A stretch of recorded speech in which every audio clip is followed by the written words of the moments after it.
Musidɓe tedduɓe taweteɓe ɗo e mijorde fulɓe windere hande ko goto kadi e ñalawmaji gam siftorde ɓeɗo sagataɓe tato susɓe sasɓe goroje tati ɓaleje cottiraɗe ndimagu lieutenant sar amadou ba seydi si saydou eɗen gandi sikki ala hande ko jeegam bowte no hawri e hitande ujunaji 2020 hande noon wawata ɗo yewtanten ɗen gueɗe ko musidɗo kadi tedduɗo biyeteɗo Ibrahima Kane ex brigadier mo ganduɗa de la garde tawto ene e leydi Moritani pular hewide ni noon tawaɗo jangu ko kañum laaɓa polgu Ibrahima simillama ne mbawata ene simtande ɗeɗo golle kadi mbawen mawninde oɗo ñalawma e siftorde e ɓeɗo worɓe saabu ko ñembeteɓe kadi golle mabɓe mbetema ngawe puuɗa laya e nder leñol ngol e nder windere nde ko weltare mawde kadi tawtoredemi e oɗo ñalawma hannde jeegom lewru décembre hono goroje men tati ɓaleje baranoɗe to base militaire biteɗo Zireyda le 6 décembre ko ardi fof ko yettude kadi koɗo men tedduɗo hono kaw Touré ko suka mo ganduɗa gila jibina tan kañum darini ko haare gonga e potal ala fof ko yiyani ala fof ko waɗaka kono ɗum woppinanimo haare nde en jii o dañi hen caɗele kewɗe gila to leydi Moritani haw fayi Dakar ha laamu Sénégal yiiɗi nangudemo haɓɓamo haw ɓiice nawtamo to leydi Moritani Allah waɗi hen suturo haw yaltina leydi Sénégal o meeɗani rekkilde ko foti no cibdi meslal ɗum ne ko yettere Allah saabu ko gonɗindemo nde haare nde neɗɗo noon kala kaɗa waɗa kala kaɗa waɗa e aduna il faut gonɗina ko mbatta ko kanko noon omo gonɗini ndeɗo haare mboɗa andini tant que gonga e potal waɗaka e leydi he mboɗa andi o rekkirtla o yarta hen caggal ɗum noon ko donademo kadi leñol ngol fof no foti donademo hono makko weeɓani ɗum noon ko yettere Allah de sedantagalam min mbitemi ko je suis ex brigadier de la garde rescapé ono Morwal kaso Wolata mi waɗi kaso Wolata mi waɗi Zereyda mi waɗi fort de Dayoun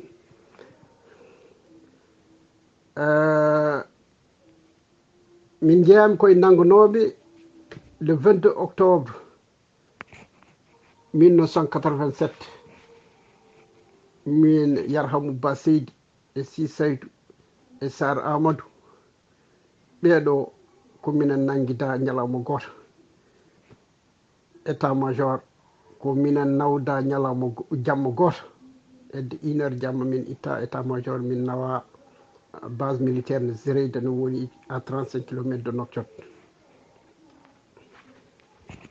nde min jetti komin yimɓe heɓe landarfere uji jeeɗiɗi landarfere hen fof no waɗi yimɓe 10 emin manata duuɗe caggal min mbaali koye landarfere uji ha weeti subaka min jeppi le commandant base militaire wiyete ko Zireyda no wiyete ko lieutenant Vayida kañum wonno commandant base militaire Zireyda hande ko ex colonel de l'armée jetti officier ji tati hawre cellule aji 90 centimétre no maha ɗon 90 centimétre carré sa naate cellule o a wawa darade a wawa ƴuntade a wawa no tatu mbaɗa hen heddiɓe ɓe minen heddi min cara e base militaire he ɓe jiya 10 mbaɗe e cellule taw ko hedde 2 métre carré min gonɗum ko cellule goto komin 10 emin mbaɗa e cellule goto 2 métre carré in mbaɗa hen yi ha hedde 10 heures le commandant base militaire Mohamed Wul Fayid ari omo namdomi o wi waskile brigadier Kane nde o ari o udditi dawal mbimi je suis là mon lieutenant. Oui, d'après les renseignements qui est l'élément moteur de cette action e kabaruji ɗimin keeɓi oɗo ndeɗo alhaali ndeɗo dillere ko an aɗa jeeya e ardiɓe ndeɗo dillere kadi aɗa jeeya e jokkotirɓe e yimɓe heewɓe ko an jokkotire mumen pour matene ngara e ndeɗo dillere. Donc o wi ɗo wona place maɗa, o yeehi lawol makko. Janngo muɗum kadi o arti o haaddi ngol ɗo konngol no min goniri ha enquête o fuɗɗa. Nde enquête o fuɗɗa kala nde nanmi enquête jogino enquête o ko général capitaine Ndiaga, hande ko ex général Ndiaga Dieng jeeya ko ɓogge. Ewa capitaine goto hardani wonno adjoint makko e lieutenant goto capato boɗejo ne wiye Abdallahi, kamɓe ɓeɗo tati joguino enquête o. Nanmi kanko lieutenant Vaïde et capitaine Ndiaga. Vaïde wiya mon capitaine, c'est l'élément moteur de cette action. Il paraît c'est lui qui a contacté tout le monde et ici ce n'est pas sa place. Min goniri noon ha Allah waɗi yimɓe fof ciññini déclaration ngaji mumen. Min goto heddi komin 50 minen fof min gonno ko 100 et quelque ko wonno base militaire, kono ɓe mbi ɓe cuptoto hen tan ko 50 ɓe ñawata ɗumen. Ɗum laamu ngu haali. Caggal ɗum nde ɓe cupti minen 50 ɓe wonnoɓe séréde hawre lieutenant goto ɗo yano stage Algérie, lieutenant Ba Abdoul Goudous. Mataw alhaali o nde heɓi ɗum nani ɗum doggi fayi ambassade Allemagne Algérie. Moritani e Algérie mbadde jungo e fandu e ambassadeur Allemagne haɓe nanguimo ɓe karɓimo ɓe gartirimo Nouakchott niwo ɓe gaddimo sérédu. Min goni 51. Amen ñaawede d'abord minen les sous-officiers ɓe ceerdu min e officier ji ɗi min meeɗani wondude joni noon gandum kanko minen sous-officier ji ɗi komin 60 et quelque min mbaɗa suudu woturu. Ɓe gaddi un jour télévision ari toon ɓe jaltini minen fof goto e amen fof goto ɓe filma ɗum. Ɓe mbaɗi film o e cikkumi kadi aussi ɓe mbaɗi noon officier ji ɗi puisque min gondani mboɗo yenna ɓe mbaɗi noon. Ɓe nawani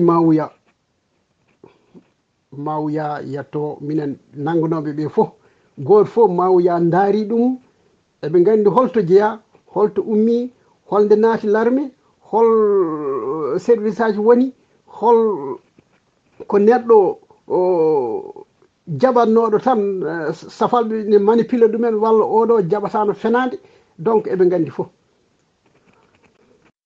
Joni noon ndemin ñaawa avocat ji ɗi mbaɗi ko collectif comment dirais-je défense collectif nde ɓe kaljiti c'était résultat ji no poti yaltude le 6 le 3 décembre ñande 3-5 heures du matin min jii ko minen fof 50 ɓe gaddi manotaji ɓe mbaɗi jungo e jungo minen 50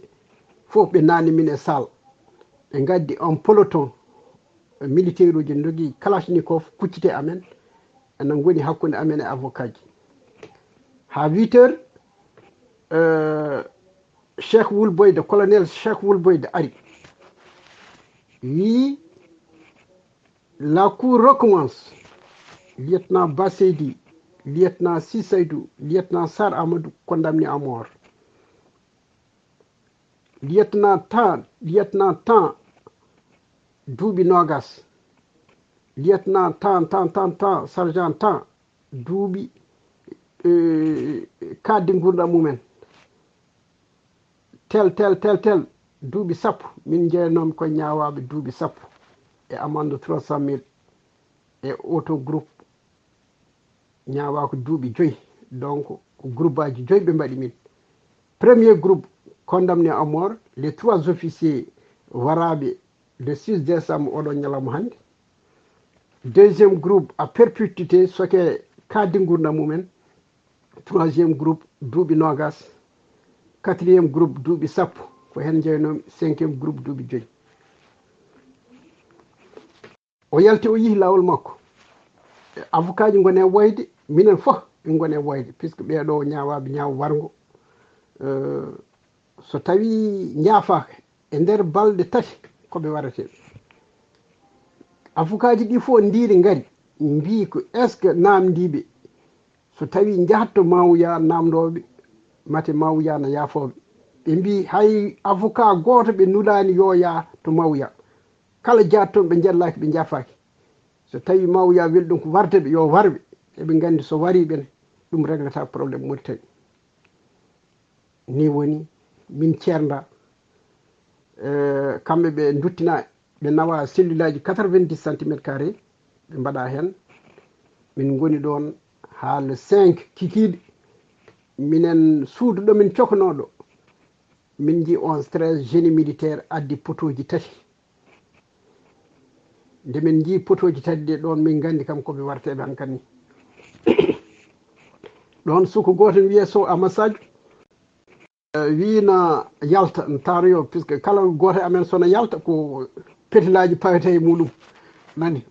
o yalti élément ji deno noon min ɗi o wi matena omo wawi salminde Baseydi en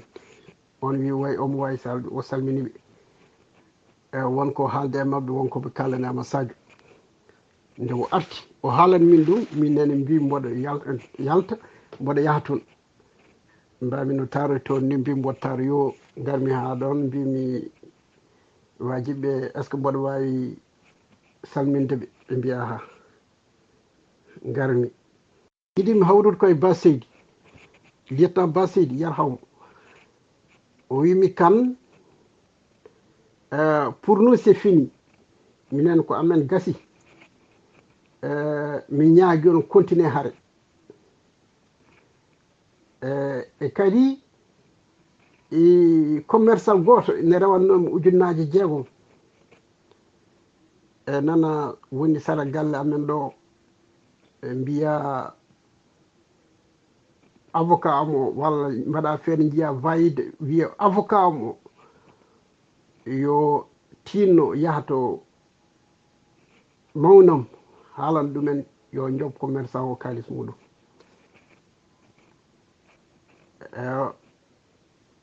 jaami to lieutenant Sar Amadou wimi kan minen ko amen hankkadi gasi min ñaagui on tan ko continuer haare Sissaydou aussi la même chose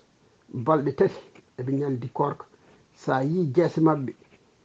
a ittata hen ko fotino ceebdi mesalal wonde ɓeeɗo eɓe gandi janggo koɓe warateɓe kono a yiyata jamais e jeese mabɓe ne marki ko fotino ceebdi mesalal wonde ɓeeɗo no cuni walla découragé ni woni ha le 6 wendo ko hedde 5 heures du matin ɓe garaniɓe min nani piyanɗe ne pella hedde 5 heures du matin ɗon min gandi koɓe waraɓe len e ɓeɗo jamereɓe 3 ndeɓe kaɓɓa e poto peloton d'exécution o felliɓe nani Baseydi ɓe pelli ɗum ko less o wiɓe peloton o wi le tireur là o wi saɗa yiiɗi wardemi ngabbin tirma o nani ngabbintirma o saɗa yiɗi wardemi o omo wiya Seydi Ba Seydi Ba Seydi Ba ɗum firti ɓeɗo ko jambareɓe e kadi hono mabɓe ala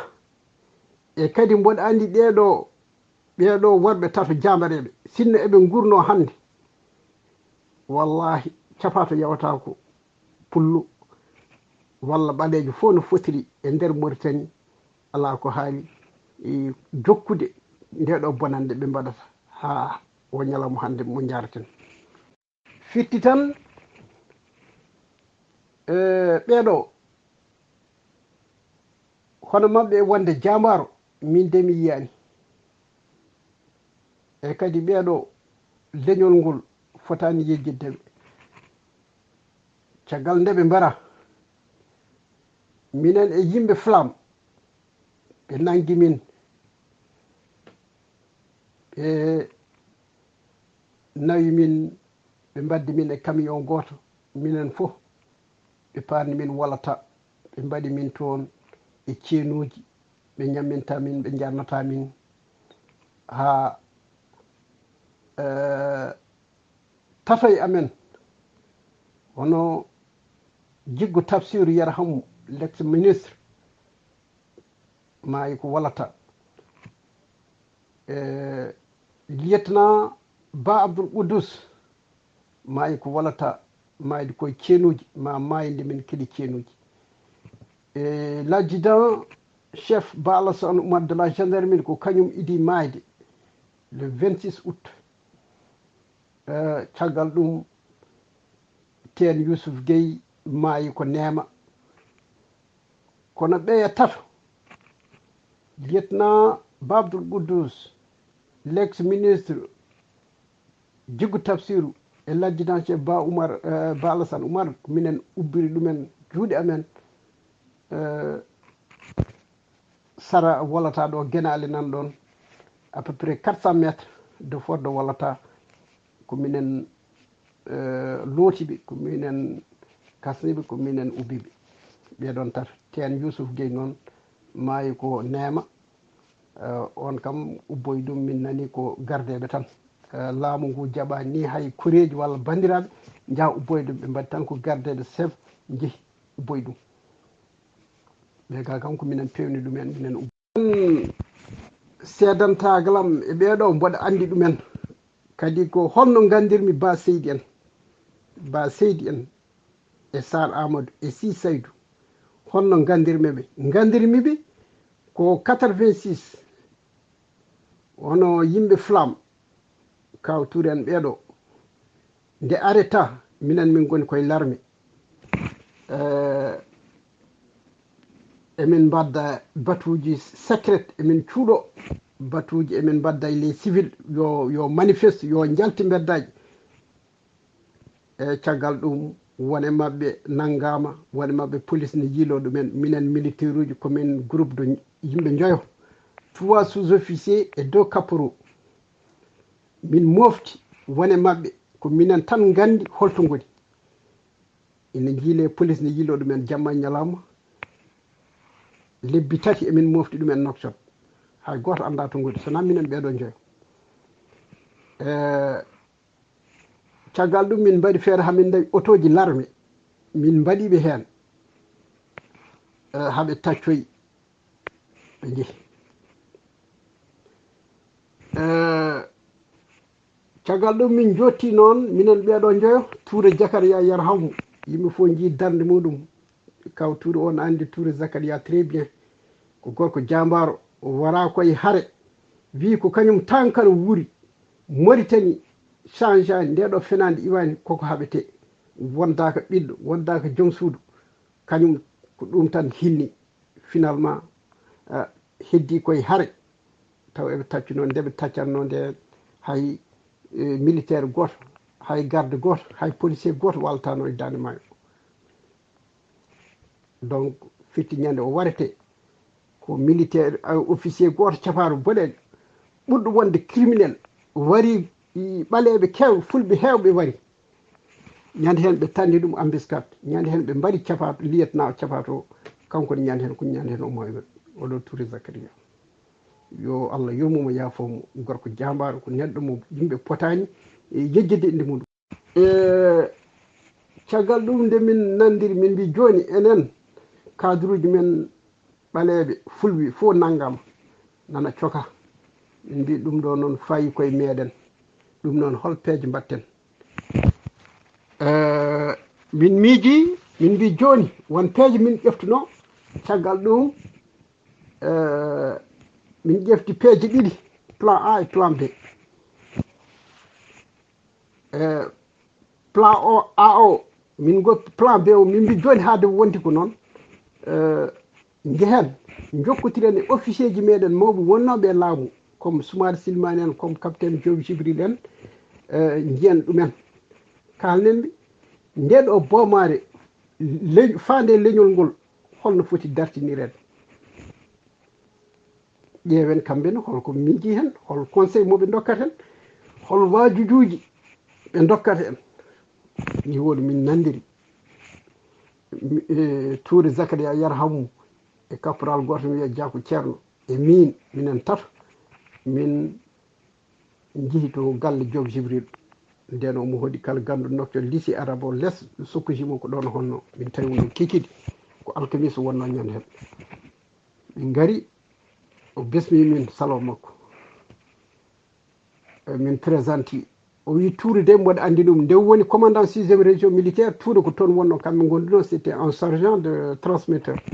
o wi Touré kam mboɗo andi ɗum kono an kan e Diakou mi anda on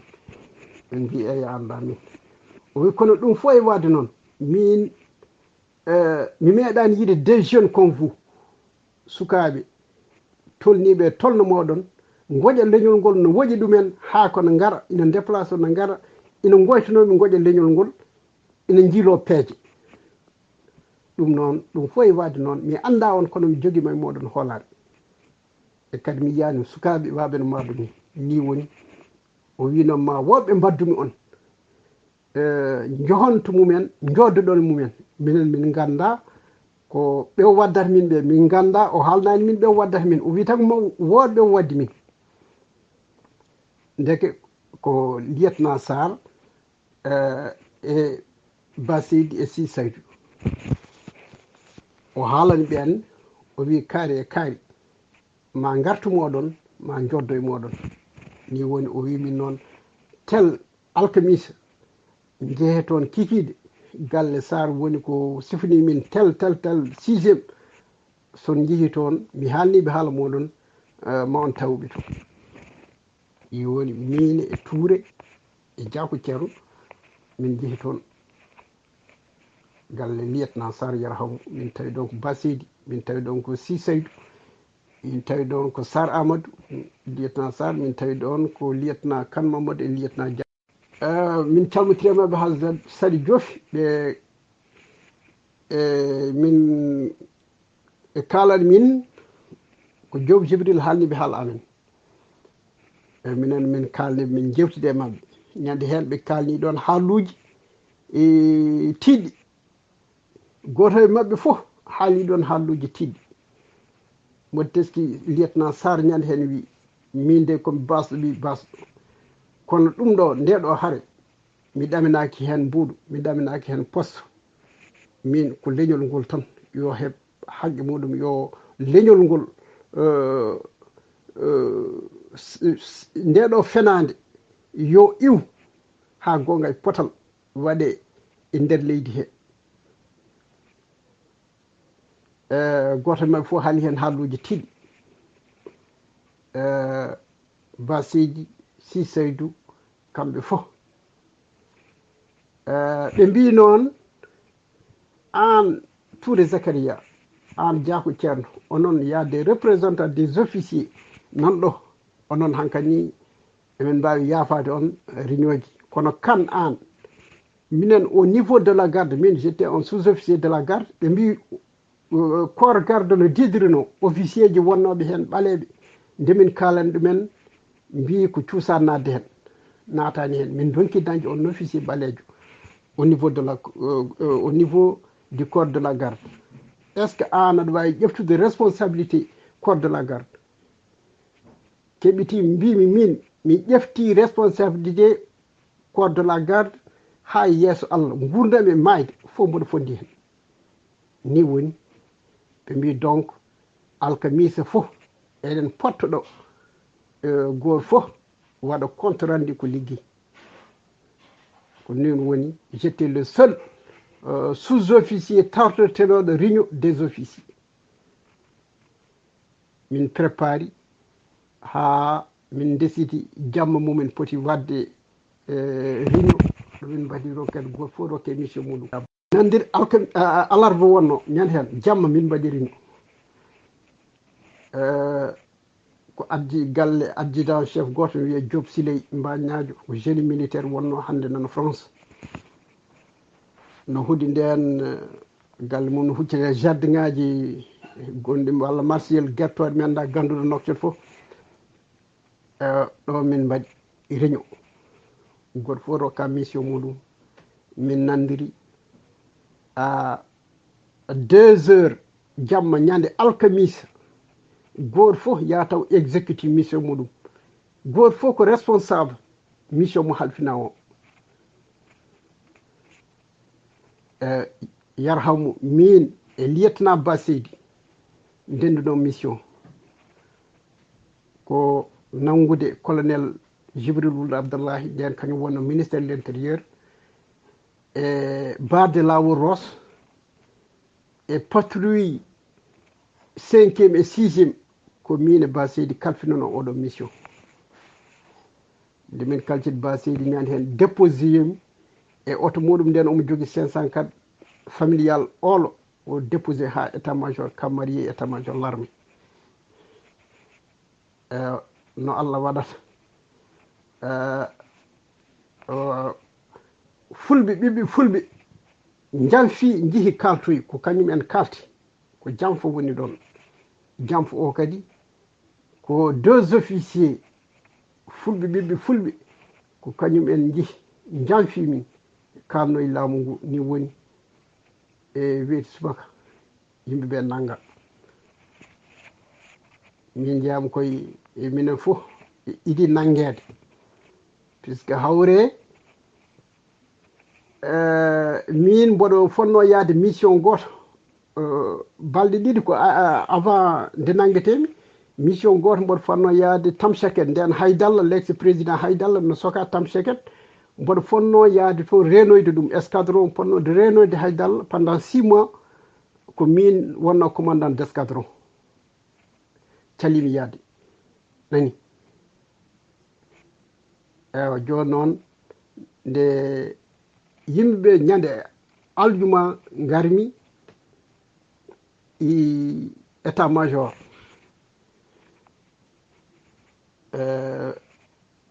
pour le commandant d'unité e gonnoɗo toon Hammed Jiddou wi an balɗe ɗiɗi walla balɗe tati emin jiiluma aɗa fonno yaade mission holto gonno woni ummimi toon o wi Fad le chef d' état major koko yeehi réunion du comité militaire à la présidence so arti puisque won document ji ponnomi signide devant le chef d' état major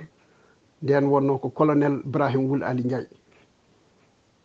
o ari min monti bureau colonel Ibrahim Wul Ali Ndiaye o wi mon colonel voilà brigadier Kane qui devrait partir la mission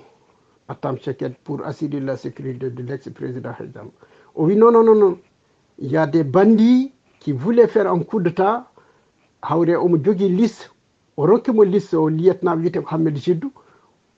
O wi ƴeew oɗo liste so inde makko ala hen. Nde o rokkimo liste nde min fof woni premier en tête de liste. O wi il figure mon colonel. O wi nawmo état major l'armée. Ni woni min jolde o nawimi état major to capitaine Hadi Baɗum Mawuya nde jettimi lieutenant waɗnimo sali wi voilà mon capitaine brigadier Kane mbi min mi waɗanani capitaine o sali capitaine Hadi hande ko ex général o wimi pourquoi mi waɗani sali mbi mi waɗani ko ngol ɗo konngol o haali o wi vous les imbéciles sénégalais On vous a laissé dans notre pays et vous voulez faire un coup d'état. Minen jaad mom mbi mom ey haade ko hannde mbimi sino wonano minen ɓe mbiɗa hannde imbécile uji sénégalais ɓe mbimi 16 mars 81 ko minen dandi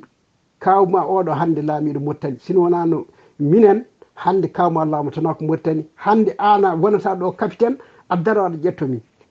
nayi o wi a bon mbimo way o wi bon tu vas voir o addi 3 soldats goto fof ne jogui kalachnikov ɓe nannimi ɗon e suudu ɓe cokimi wonnomi gallam ɗumen ide tan oɗo ñalawma ɓeɗo jambereɓe ko kala ɓi pullo to wawi wonde walla ɓaleejo to wawi wonde e dunde ba aba adama ina foti wattude mabɓe haqqille puisque kamɓe ɓe dokki ƴiiƴam mabɓe leñol ngol fodde mabɓe ɓe mbaɗi faade leñol ngol heddi ko leñol ngol yoɓaɓe fodde mabɓe kono kamɓe mbaɗi fodde mabɓe ɗum noon heddi ko enen hannde dendagal ɓi pullo to woni eɗen poti dardade eɗen poti darade eɗen poti liggodade eɗen poti ittude ndeɗo fenade fawande meɗen surtout ko woni to Mauritanie ko tant que en dardake ndeɗo fenade iwata ɗum noon musidɓe tedduɓe ko ɗum ɗo wonno hannde sedantagalam e ɓeɗo worɓe jamareɓe mboɗo andina hannde sinno eɓe gurno ɓeɗo tato wallahi capato yawata ko pullo ala ko haali ɓaɗejo Moritani wallahi tawanno ndeɗo fenade iwi ɗum noon ko donade ɓe ko donade leñol ngol ko donade miijorde fulɓe windere hankanni yonti nde daroto ɗen yonti nde juɓɓeten yonti nde pelliten kala to pullo mema taw yimɓe fof no dardo ko ɗum tan ittan ndeɗo yaware ko ɗum tan kadi dartinta ndeɗo yaware fawande meɗen ɗum noon ko wadde erago kala ɓi pullo to wawi wonde so ceerno so galo so ko wawi wonde hen fof yo ar e ndeɗo haare kala ko jogui so gandal makko so jawdi makko yo waɗe ndeɗo haare ha itten ndeɗo fenade e kadi inchallah aussi fulɓe ma laamu Afrique fof inchallah mon ji fulɓe ma laamu Afrique inchallah so tawi en darima fulɓe ma laamu Afrique fof walla laamu aduna o fof ɗum noon heddi ko tinnare heddi ko yallitare heddi ko muñal heddi ko fewjidde heddi ko liggodade ɗum noon yallah rokku en liggodade yallah rokku en fewjidde yallah rokku en dardade ha itten ndeɗo fenade ha gongay potal waɗe e kala leyɗele men to mbawi wonde ha mbawen respectede e aduna o fof kala to ɓi pullo yiya tawa salminirte ko juuɗe sappo eɗen gandi fulɓe ko jambareɓe eɗen gandi ko woni to Moritani ko fulɓe tan daari kaɓete toon jamma guila 1960 Moritani heeɓi indépendance faade ha ɗo ɗo jarten ko fulɓe tan daari na kaɓay ɓeɗo safalɓe leƴƴi keddi ɗi nana kofi juuɗe ina daara gona haajuji mumen puisque kamɓe safalɓe ɓe ɓe to ɓe ngala e mumen haaju ɓe mbaddata koye fulɓe ɓe kaɓata koye fulɓe ɓe mbi ko fulɓe jiiɗi laamade kadi ko fulɓe jiiɗi leydi ndi puisque fulɓe jiiɗi yo gonga potal waɗe leydi he kala ɓi Moritanaji heeɓa haqqe muɗum e leydi he ɗum ko fulɓe Moritanaɓe ɓe tan kalata ɗum nani sa yi kadi guila 66 faade hande kamɓe safalɓe ɓe kaɓat tan koye fulɓe kala bonande kamɓe koye fulɓe hay minen nde min nanga 87 ha 90 kala moɓe jii oɗo ko hardani walla oɗo ko sarkulle walla oɗo ko jolfo ɓe ittat ɗum anani ɓe ittat ɗum hay sinno no woni kamɓe ɓe mbi ɓe kaali ɓe cuuɗaki ɓe mbi minen min kaɓat tan koye fulɓe min kaɓani jolfo min kaɓani hardani min kaɓani sarkulle minen min kaɓat koye fulɓe ɓeɗo ɓe mbi fulɓe ko heefereɓe ko nin ɓe mbiyata min fulɓe gona julɓe ko heefereɓe kadi ɓeɗo ko étranger ji jeeyaka e Mauritanie e gara hande murti mbiyana kefte leydi amen ɗum noon ma yimɓe fof ceedo mamin mbarɓe min mbardaɓe no buubi ni min momtaɓe haɓe laaɓa ko ɗum ɓe kalata ɗum noon ko wadde erago faade dendagal fulɓe to mbawi wonde fof yonti dental men yonti kawral men yonti liggodiren partout to pullo wawi wonde e dunde baba adama he enen fof dardoɗen hande sen dardima hay goto suusa yewade en hay goto fiyata en ɗum noon yo Allah rokku en dardade yo Allah rokku en ɓerɗe hawrude ha enen fof liggoɗoɗen ha itten nde ɗo fenade gonga e potal waɗe e nder leyɗele men he e nder Moritani kadi en jii fulɓe ko kañumen tan darino kaɓe ɓeɗo tubakoɓe duuɓi hay goto anda no poti leƴƴi keddiɗi hay goto haɓani e tubakoɓe donkanno tan ko fulɓe ɗum tagui sa yi ko piyateɗen ko fof ko mbaɗeɗen ko tubakoɓe ɓe ballata leƴƴi keddiɗi ɗi pour fiide en puisque eɓe gandi enen sen ken nunɗuɓe ken gonguirantoɓe ken jambareɓe ɗum noon ɓe jiiɗa laamu nden eɓe gandi ñande laamiɗen Afrique o penali kewɗe iwat ɓe gonta dirige Afrique comme hande noɓe nanguiri Afrique eɓe nanguiri ɗumen tan lamɓe Afrique comme des moutons eɓe manipule ɗumen eɓe gara eɓe gujja ngaaluji meɗen eɓe nawa donc ɗum noon musidɓe tedduɓe Allah jarama on jarama mi weltinima on kadi mboɗo wiya jokke golle en jetti noon kawturi en jetti kadi oɗo Demba Wane baɗɗo sababu